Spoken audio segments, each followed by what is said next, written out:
was born in British Columbia, at the tail end of what is now called the Gay Purge, the 40-year era that saw our government investigate and fire thousands of queer people across Canada, and right at the beginning of the HIV/AIDS epidemic, the disease that the then-sitting US President Ronald Reagan called the Gay Plague. I'm not kidding, that's what he actually called it, a lot. And the media picked up on that. This epidemic disproportionately affected gay, bisexual, and trans people, notably men, and saw the systemic mass murder of millions of people across the world. The year was 1987. In 1981, 6 years before I was born, despite homosexuality having been decriminalized for over 20 years, Canada had a Stonewall riot of our own, protesting the endless violence by police towards gay and trans people.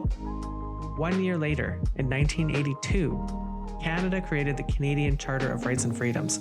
It was supposed to guarantee equality before and under the law, and yet it did not explicitly list sexual orientation nor gender identity and expression. So I was born into a world where queer people were fired, targeted, harassed, assaulted, jailed, and went unprotected under the law. I would call this government-sanctioned discrimination and violence.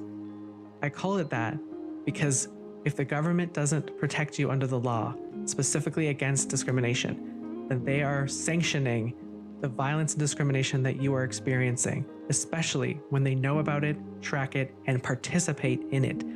This is them suppressing queer people's freedoms.